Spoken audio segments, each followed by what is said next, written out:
Hey guys, what's going on? Let's have a seat here. Part 3, man. Road to E3. We're just one day closer. Every day is one day closer. So excited, man. So, let's talk a little bit. So, one of the big questions that I've been getting on the live stream in regards to E3, which came up was, and most recently, PlayStation released the beta for their PlayStation Now service. And a little while back, I had the opportunity to attend CES here in Las Vegas, and had an opportunity to get my hands on PlayStation Now when it was in the early stages of in their alpha stages. So had a chance to talk to some of the devs while I was there, talk a little bit about what the service is going to be about. Try to get as much information out of them as I could, and I posted a video on my channel a couple months back about it, just letting you guys know what, as far as what I had a chance to see. And to kind of go back and reiterate what I was doing, I had a chance to play a couple of games that were available on their cloud service. PlayStation Now is essentially going to be a streaming subscription type service, since we really don't know much about it right now. And hopefully we'll see some at E3, and I'll get a chance to play with it again.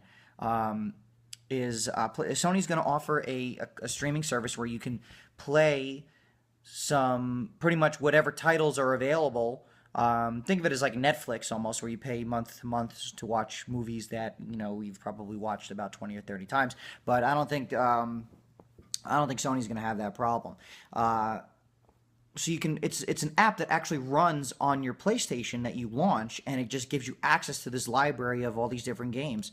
So when I was trying it out, I actually had a chance to play God of War on streaming to a PlayStation Vita, which is really cool. And then I had a chance to play The Last of Us on a television, which is pretty cool. So you can play, the service is available on the Vita, pretty much any Sony product that has internet capabilities. So I was playing on a Vita. I was playing a PlayStation 3 game on a Vita, and then a PlayStation 3 game on a television. And this was a specific Bravia TV. This thing was like off the hook. Like, this thing was insane. It was crazy expensive. It was like this 40-inch TV. It looked absolutely stunning, and playing Last of Us just looked incredible. And the cool part was that I was using a DualShock 3, which I wasn't really too happy about, but then again, it's alpha, so I can't really complain. So the way they had it set up was that you had this DualShock 3 controller that was connected via Bluetooth to the television, and the television was streaming the game, and then you were controlling the game with obviously with the DualShock. So cool. I mean, that's incredible. Imagine not having a PlayStation or having any kind of console like that, paying for the service and being able to use your television. Like, imagine if I can use that TV and just stream stuff to it without an actual console connected to it and just play video games. Like, that's incredible. Such an amazing service that they're going to offer to everybody. And the graphics were console quality. Like, it looked like, I thought they had a PlayStation 3 behind the television, but no, it was straight up wireless. Everything was connected to the internet, and it was great. I currently have the beta on my PlayStation 4. I haven't had the opportunity to play with it too much, but it's very, when I had a chance to look at it, it's very much the same thing that I saw at CES, as far as what games are available on there. And I'm going to look to do that a little bit more as as we get closer to E3. And I'm going to say, at least at this point, we don't really know if they're going to charge a monthly service fee for this, this service. Is it going to be a yearly subscription, kind of like what they do with the PlayStation Network? You pay $50-$60 or whatever for the year, and then you get access to, PlayStation Plus, and you get everything you need for all of your consoles: Vita, PlayStation 3, PlayStation 4. I mean, I think the PlayStation Plus model has been such an amazing system, for anyone that's just a gamer in general. Xbox Live has been around for a long time. They were charging people from day one. I had an opportunity to play Xbox Live when it was in beta, and I've been paying for it for. I looked at my account. I've had it for 10 years, and I got a PlayStation 3 about maybe. Well, actually, no, I had a PlayStation 2, and that's when I started using the PlayStation Network. Never got the PlayStation Plus though. I regret not doing it because look at all the free games that you could have. Even when the PlayStation 4 launched, I had more games that I didn't pay for just because of the Plus service than I did when the games that I actually paid for. I started off with 2 games when the console launched. I had Killzone and Battlefield, and a few weeks after that, I got NBA 2K and Lego Marvel Superheroes, and I still have most of those games. But I played the free content more than I played the games that I actually paid for. So there's a lot of value in that type of service. Now, I can only imagine if they charge, let's just say, $10 a month, which sounds reasonable, to play as many games as you want and stream them. Perfect. That sounds now from what I did hear, the download speeds that you're going to need in order for this to work properly is about five down, I believe is what they wanted, which is reasonable. I mean, most homes now, I would say on average, have at least 10 to 15 down. Me, I have 60, so I'm not gonna have a problem. And obviously because I'm streaming, I need as much power as I can get, and I'm probably gonna upgrade it at some point. But you're gonna at least need 5 megabytes down. Bottom line, most average homes in the U.S. have that download speed, so most people aren't gonna have a problem using it. I think that's reasonable considering the type of games, that are 10 to 15 gigs, sometimes 20, 30 gigs in size, and you're streaming that and playing it. I think that's very reasonable to actually play those games in full quality HD. If it's 1080 or 720. Will they charge a monthly fee for it? I could see that happening. I could also see them doing a yearly subscription for it.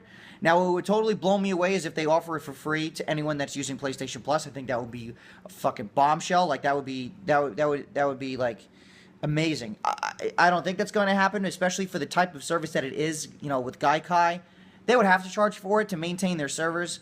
The PlayStation Network, I got to say, has made leaps and bounds improvement over the past couple of years, especially when they had those issues a few years back when they had the system hack, and they're doing everything they can to make it more secure and make it more reliable. That's one thing I got to give to Microsoft in making their Xbox Live service very accessible no matter what time you're playing.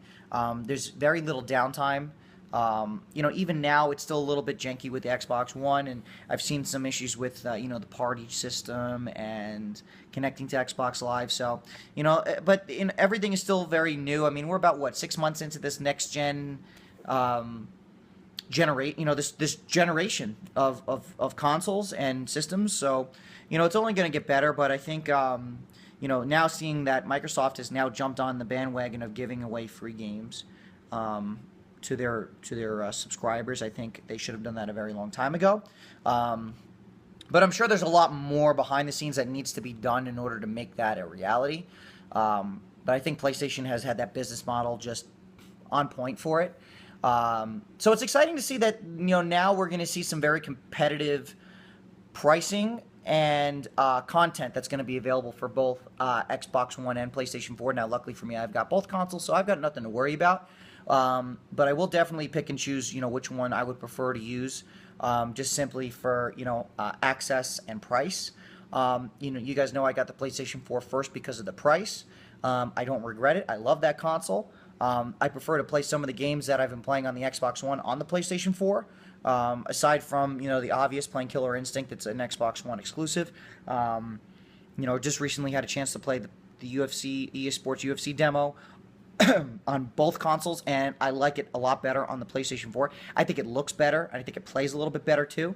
Definitely much more fluid. So I think PlayStation is going to have, Sony, the PlayStation. They're going to have an amazing E3 this year. I'm looking forward to their press conference. I'm going to look to get to their press conference early. I believe Tuesday, day one of E3, Microsoft is going to have their press conference at 9:30 in the morning. I'm going to be there, and then Sony's going to have theirs later in the evening. And I know that Sony's also doing they're going to do their conference. They're going to make it available to stream from your PlayStation, and you can go to a movie theater and you can eat popcorn and watch it. There's definitely some big stuff going on. So I think Sony's going to kill it this year, man. They did really good last year at E3. They're going to do great this year. And I'm looking forward to meeting some of the developers for PlayStation Now and talking about the streaming service, getting my hands on with that. Talking to you guys more about it, but let me know what you guys think in the comments below. What do you guys think the PlayStation Now service is going to be like? If you guys have access to the beta already, let me know what you guys think about it if you've been using it. What do you guys think it's going to cost? I'm super excited to see what it's going to be. I mean, here's my wallet. Take my money, man. I'm ready to sign up for it. I know it's going to be a great service. I'm definitely interested to see what they're going to charge for it and see how they're going to implement it into the ecosystem. It's going to be really good, guys, but it's day 3. Trace, 1, 2, 3. Road to E3, man. We're getting closer. I'm super excited. Let me know what you guys think. I'll see you guys on the live stream. See ya.